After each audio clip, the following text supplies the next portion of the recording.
Thanks for joining me again. Today we're going to look at number 11 in the Arban book. This is on page 9 if you have the same edition that I do, which is a current edition edited by Tom Hooton and his wife Jennifer Marotta.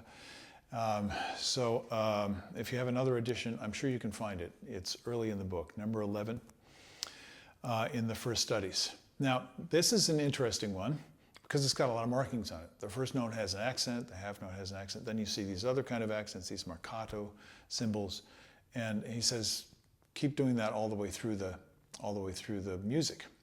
Yes, it's music. It's not an exercise. Now this one has 4-bar phrases, so I'm going to go ahead and play it for you, and I want you to listen for the phrases, because speaking in complete sentences is what makes language comprehensible. And it's the same thing with musical language. Here it is.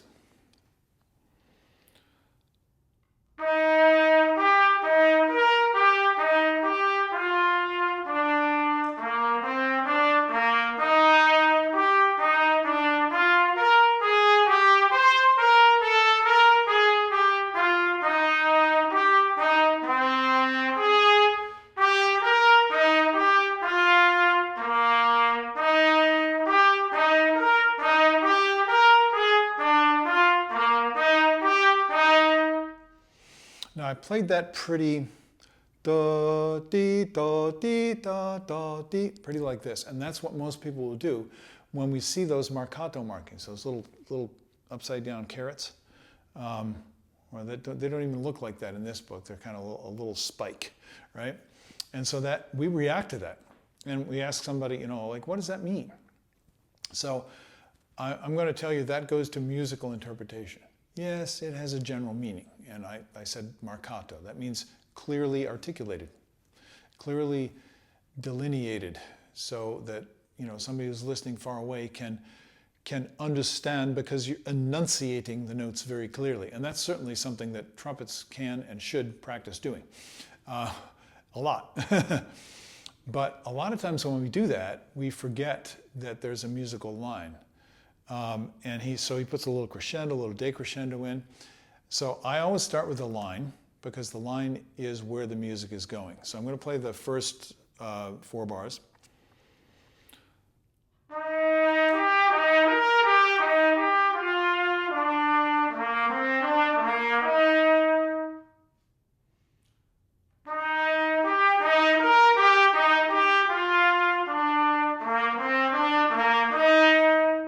So I gave a little bit of shape to the phrase, and now it doesn't sound so spiky, so vertical. Now, what if I can still play the marcato? What if I want to play marcato? What if I want to play accents? I should be able to play this in any style without losing the line. So this little simple exercise is a great way to practice. Can I play the line and do it in any articulation style? So I'm going to play it staccato. This is an example of what I use all the time in my own practice, which is variations.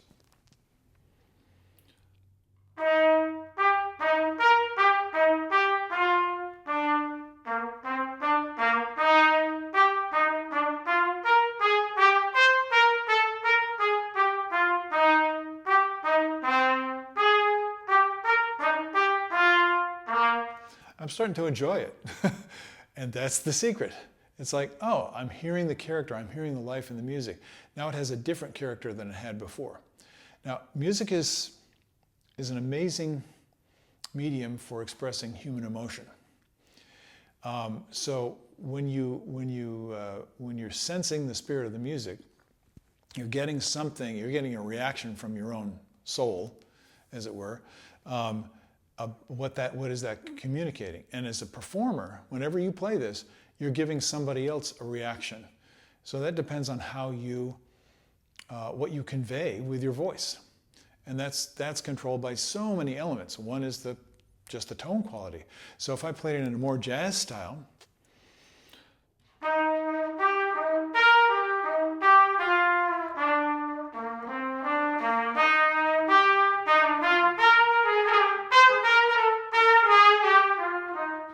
now I'm giving myself a lot of freedom to just kind of mess around and use different ingredients and different attitudes and express different things.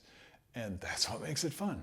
So I think I've noticed that a lot of jazz musicians, and I've worked with a lot of jazz musicians as kind of a technique teacher, because that's what I do, and they all think of classical music as being something that's very, very staid and strict and suppressed and controlled. And it can certainly be that way, but it's not music when it's that way. I remember one of my colleagues in the BSO, who's now principal horn of the BSO, Gus Sebring, who is one of my favorite musicians in the orchestra. He was talking to himself, and he was warming up for rehearsal, and he was working on something. He says, you know, and he was commenting, he's like, why is this? Because he has a recording studio in his house, and he writes his own music, and he records things that are more pop-oriented. At least he was doing that back in the day when I was in the orchestra. And he said, why is that so much easier than this? So what we need to do is bring that spirit of looseness and play into the classical realm. Yes, there are rules. Yes, there are targets. Yes, there are constraints. Yes, everything has to be very, very precise. But it still needs to swing. It still needs to be loose. So that's kind of the theme. You're going to hear that all the way through, because I think it's critical for your success as a player. So now I'm going to work on something else. I'm playing it at kind of, what's that, maybe 86, something like that, 80, something in that range. I don't know. I don't have my metronome, like I said. It doesn't matter. I'm feeling that swing of the tempo. Now, Arban says, or maybe it's Tom Hooten that said, 60 to 108 to the quarter note. So if I do it at 60 to the quarter note,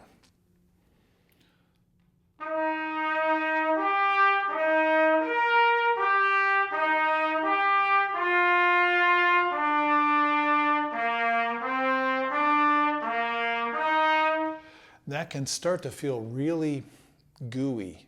It can start to feel really restricted, really uncomfortable. And when you feel that, something is bothering you, obviously, and you're not getting in touch with the music anymore. So play it where it's comfortable. Play it where it's a comfortable dynamic.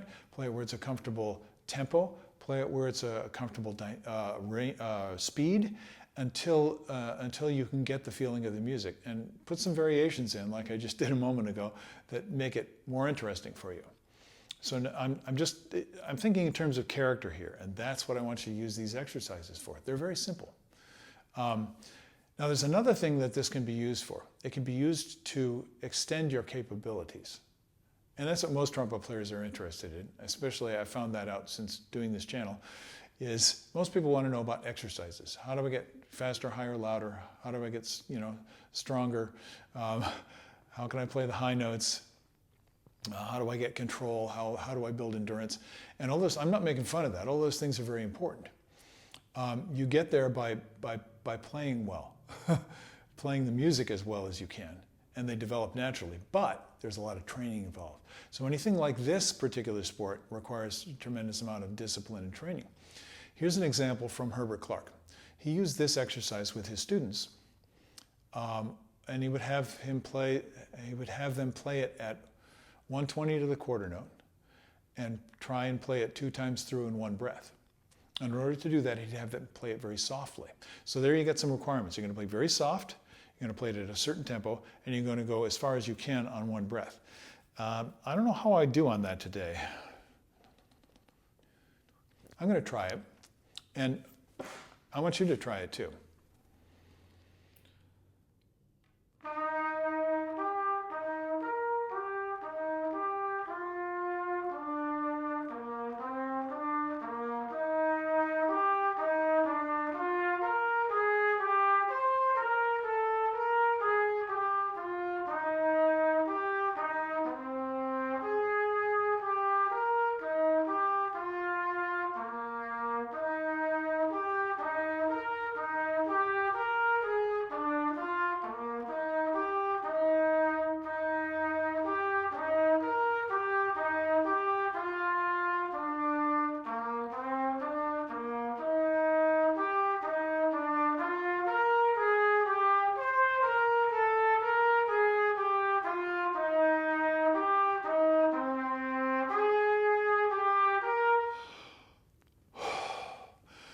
Almost made it. That's really fun. But you have to keep in mind, what am I working on? Am I working on willpower? Great, great. Keep going, don't give up. Am I working on maintaining quality of sound? That's great. Am I working on my physical ability to become more efficient with producing the sound? I think that's what Clarke was trying to get his students to do. That's why most of his exercises in the technical studies book are marked pianissimo and piano, because he's trying to help us to recognize that it's not about using more force, it's about producing the sound as easily and as freely as possible. So the more efficient you become with this, the longer you can play it. So that's just one example. Another example would be, let's say if you're playing a Bruckner symphony coming up, and instead of pounding through the symphony and playing those same notes over and over again, you play in the same style and you play with the same intensity that you'd use in the orchestra. Of course, I'm playing a B-flat trumpet today, but it doesn't matter. It's still the same idea. I'm going to try and play orchestral double forte. I might clip the mic if I do that, but I'll try it.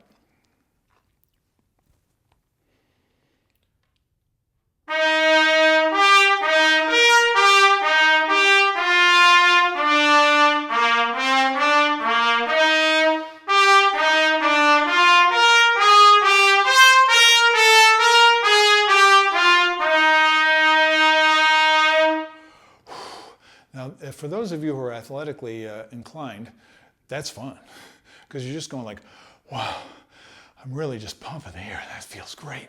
And that's one of the enjoyments, the visceral enjoyments of brass playing, is doing that loud stuff. One of the students at NEC right now says, that's my happy place, because he's really good at doing that. I have a couple of students like that right now. And that's great. If you're not good at doing it, practice it. If you're good at doing that, practice what I did the first time, what Clarke recommended. So I hope that gives you a few ideas to start exploring. And again, basic procedure with these little videos is, if you go like, oh, that's interesting, stop the video, try it, see what you can do. Then come back later, start it again, try something else. I can only suggest, I can't make you do it, but I'm inviting you to participate in this exploration, discovery process. So don't get stuck just playing exercises. Look for the music, and then look for the different ways that you can play the music to bring different expression, different character, different mood, different attitude to the music, because that's what being a performing musician is all about. Thanks again for joining me, and I will see you later on down the road. Bye-bye.